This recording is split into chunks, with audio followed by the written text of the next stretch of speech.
So we wanted to end the day with something a little bit different. In the past, in our leadership days and forums, we often gave you some ideas from our different client partners in either 60 seconds or 60 minutes, but 30 ideas in 60 minutes, 60 ideas in 60 minutes, and it was a lot of information to take in. So we wanted to try something a little different, and it's more interactive. It shares and really ties into a lot of the dialogues that we were having today and yesterday with trends.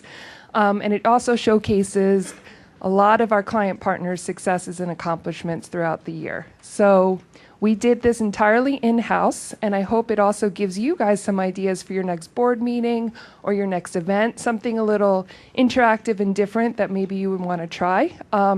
So definitely you can talk to your ED afterwards, or myself. My name is Kim Karagosian. I'm the Senior Director of Marketing Communications here.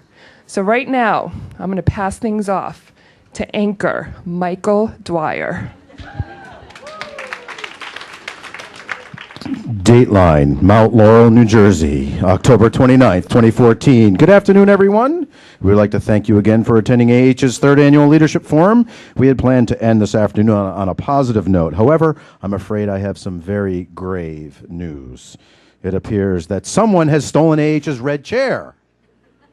Our suspect is a 5-foot, 10-inch male with a muscular build and a very distinguished goatee. He has assumed the identity of our beloved CEO, Bob Waller, and has been traveling around the country attempting to meddle in the affairs of AH's client partners. But please do not be fooled. The perpetrator of these heinous crimes is none other than Impostawala.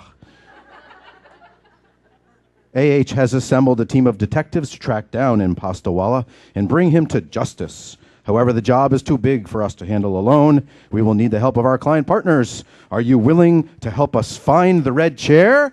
Yes. Thank you, everyone. In order to track down Impostawala, we need to revisit some of his last known whereabouts and identify his motives. Detectives, tell us how you did it.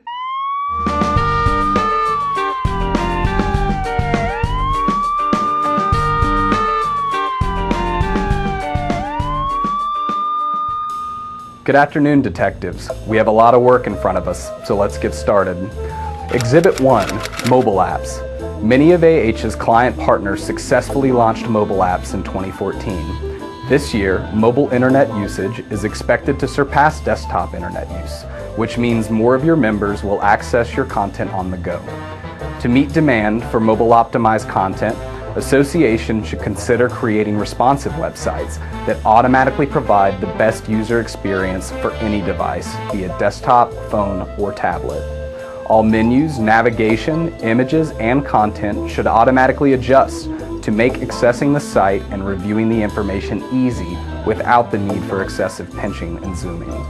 The emergence of mobile apps is a trend that Impostawala knows all too well. He was reportedly seen trying to impede our client partners from optimizing their mobile content. However, his attempts were thwarted after WOCN, ILTS, AMCA, ORSI, and IPTA all successfully launched new mobile apps in 2014. Detectives, tell us how you did it. Detective Kupsik, can you tell us how WOCN developed their mobile app to thwart Impostawala? Being a very progressive and visionary group of our organization, we have long recognized as technology changes, so must we. Our nurses, like everyone else, our members, are out in the field, and they need access to evidence-based guidelines at a fingertip, anywhere, anytime. We were very fortunate that our management team, combined with some of our key people who helped develop some of those guidelines, evidence-based guidelines, were able to work with a team or a company that does apps, and built into that application all 4 of our wound guidelines as well as our ostomy guideline. In addition, they added in our entire image library. The nice part of building it as we did, because we know that there is the constant revisiting the guidelines to be sure that they are up to date and most current, is that ours have to be reviewed every 5 years. We built into the program the ability to update automatically as they are revised, and it does not cost the purchaser anything outside of the original cost. So we are extremely fortunate to have managed to get our program up and very viable without any interference from anyone. Thank you, Deputy. Okay. I like this. I wish I had stamped my lines better. Although Impasta was unable to disrupt our client partner from launching their mobile app, dun dun dun, he was able to escape with the red chair. Yeah, running down a dream that never would come to me, working on a mystery. Close detectives, but no cigar. Exhibit 2, social media. AH's client partners set and achieved numerous social media goals in 2014. Associations continue to utilize social media in efforts to attract new members, promote events, and advertise services. Forward-thinking associations are leveraging their entire staffs and multiple social media properties to extend marketing efforts and boost word-of-mouth advertising. Creating social media goals, tracking progress, and developing a content calendar to support these goals are just a few ways that associations are improving their social media presence. A number of our client partners set social media benchmark this year, and Impasta spared no effort in disrupting their goals. However, despite Impasta's foul play, NADCA hit 500 likes on Facebook, ANA grew their Twitter following by 70%, and ASHT grew their presence on Facebook, Twitter, LinkedIn, and Pinterest by an aggregate 12%. Detectives, tell us how you did it. Deputy Mark, can you tell us how NADCA was able to increase their social media presence and stop Impasta in his tracks? Well, I'd love to, Jody. That foul-smelling, foul play Impasta could not foil us, but we needed the help of the Marcon team. Understanding our audience, Marcon was able to determine that NADCA's members primarily interact on Facebook and LinkedIn. So industry news and member benefits are highlighted on these channels. Twitter messaging is used to reach consumer audience with information on why to use NADCA, a NADCA member, why duct cleaning services are important, and also seasonal media hits. Number 2, stay on top of the news. Marcom uses media monitoring tools to determine trending topics and monitors news hits on keywords such as duct cleaning, HVAC, and indoor air quality to produce a steady stream of relevant content ready to share with the members. 3, providing value over promotion. Social media isn't a megaphone like my microphone here. It is a conversation. NADCA's social media accounts are used to provide valuable content about the HVAC industry from all sources rather than purely promotional messages. Brands that shout about themselves get tuned out or unfollowed. So what does that success look like despite, again, the efforts of Walla? 32% growth in Facebook likes, 30% growth in LinkedIn group members, and 27% growth in Twitter followers. I say he has failed in trying to foil our efforts.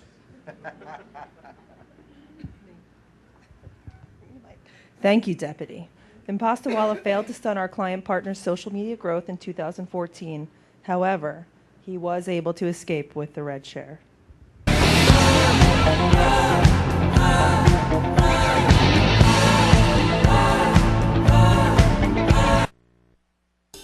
He's a slippery little devil, detectives, isn't he? Exhibit 3, new events. A number of AH's client partners were able to successfully launch new events in 2014. The creation of new events and programs is vital to the growth of many associations. Whether attending on-site meetings or participating in webinars and virtual conferences, members value live experience that provide opportunities for professional engagement and networking. Offering new experiences that complement existing conferences can re-engage a membership that is accustomed to the same thing year after year. As our clients prepared to launch new and exciting events in 2014, Impasta prepared to wreak havoc. However, his plans were derailed yet again as NAPS launched a new virtual conference, MNRS unveiled a new model for their fundraising raffle, and AST held their annual board retreat in Jackson Hole, Wyoming. Detectives, tell us how you did it. Deputy Rawl, can you tell us how MNRS was able to put a stop to Impasta's meddling with their new fundraising model? Go. Happy to, Amy. Thank you. So the Midwest Nursing Research Society has an arm. Our foundation actually is charged with raising funds so that we can provide members with small grants to support their dissertation research or small pilot projects that they start as young investigators. So we've had a number of fundraising activities at our annual meeting every year, most of which have been mild disasters, actually. And we come up with kind of crazy ideas we thought we'd hope would be successful, from, you know, requesting that schools put together skits to entertain people at this fundraiser. We had a karaoke event one night, and we're nurses and researchers. We are not very talented singers and dancers, so they were met with really limited success. But in 2013, the foundation came up with a really good idea to host a raffle at our 2014 event, and we thought, oh, a raffle sounds okay. And what we did was ask the schools who are members in the Midwest to donate prizes, gifts, often gift baskets or gifts for to be raffled off. So unlike a silent auction, people bought raffle tickets and then stuffed the jar in front of their prize with as many tickets as they wanted to, hoping they would increase their chances of winning. So staff notified the membership of the event throughout, prior to the meeting, through our weekly newsletters, and then talked it up a great deal at the meeting, and the prizes were available for viewing just outside the exhibit center where there was lots of traffic and they could see it all the time. And then we had foundation members who were actively drumming up donations from schools, but also selling raffle tickets throughout the conference. I, for one, spent far more money than I thought I would. I kept going back and looking at the beautiful prizes, lots of good jewelry that I was hoping to win, and saw that the basket kept filling up. I'm like, oh, I have to put $20 more in that basket.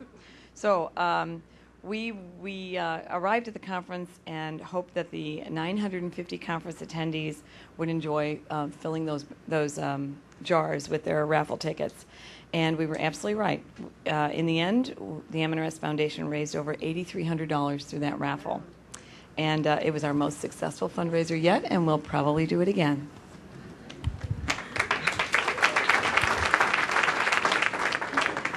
Thank you, Deputy. Our client partner's new events went off without a hitch, but Impasta Walla slipped away again with the red chair.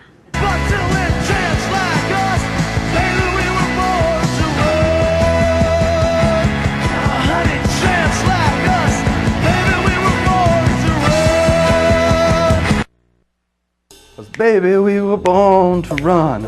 Oh, sing it, boss. Sing it to... Oh, sorry, detectives. Exhibit 4, Technology.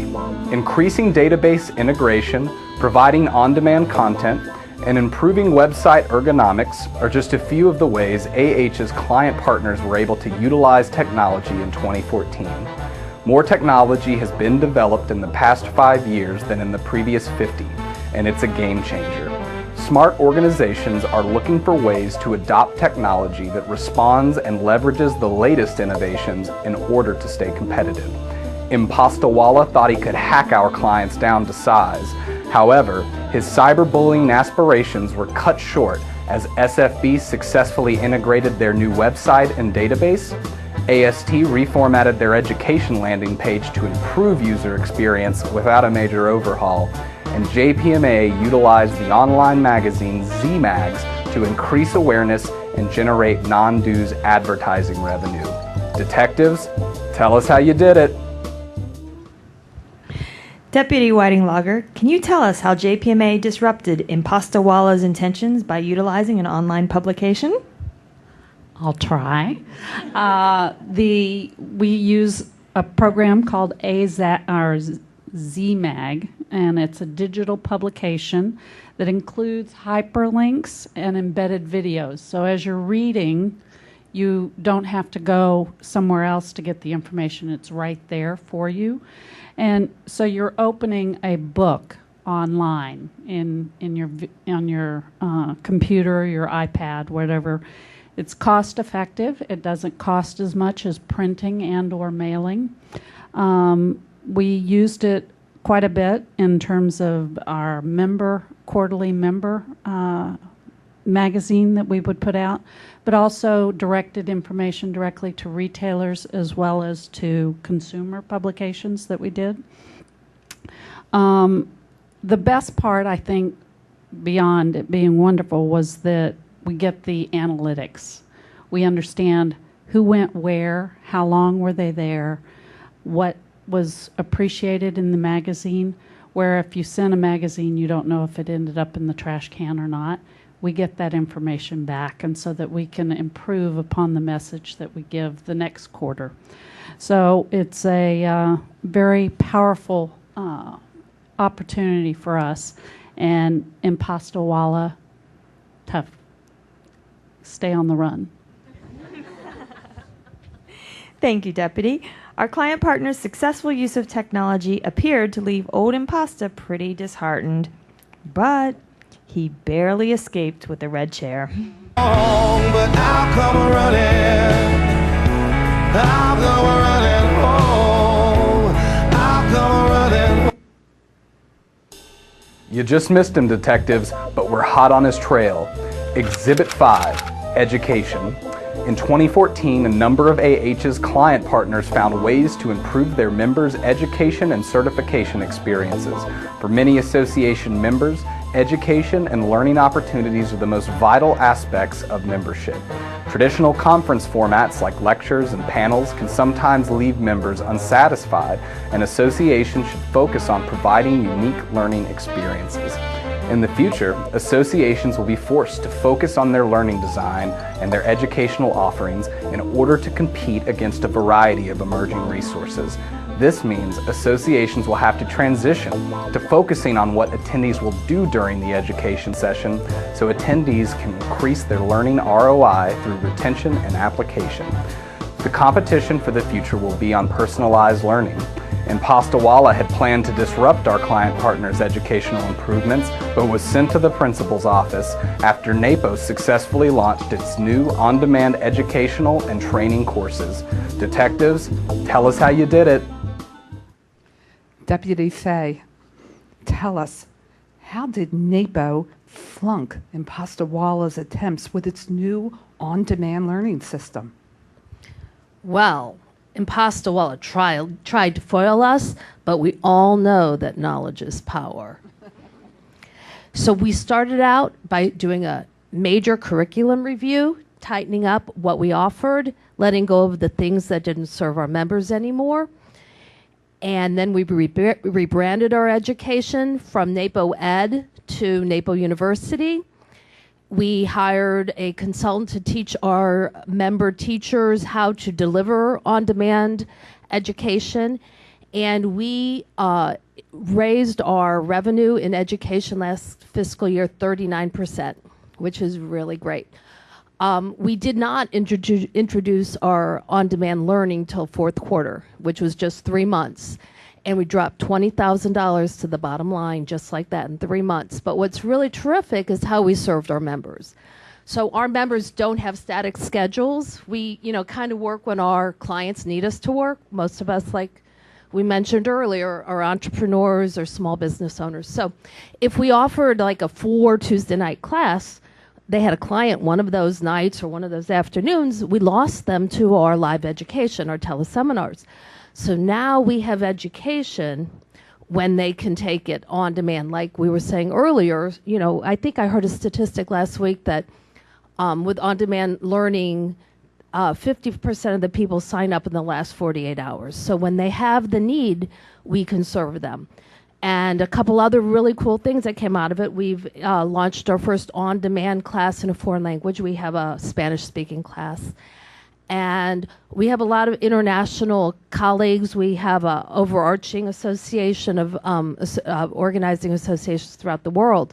And they do look to NAPO for our education. So I was talking to a colleague online, obviously by email, But she was saying she took one of our classes and she got up in the middle of the night, took it from 1 a.m. to 4 a.m. Now she doesn't have to do that anymore, so she can go on demand and take our classes.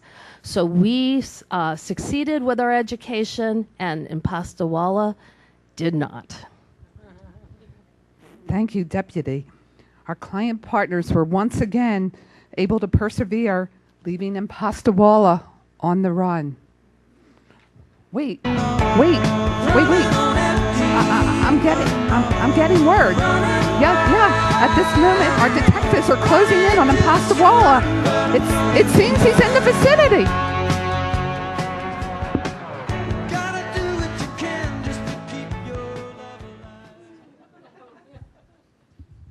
Ladies and gentlemen, I have great news. The red chair's reappeared. I know. It was a surprise to me as much as it is all to you as well. It turns out that all of your wonderful successes this year were just too much for Impastawala to handle.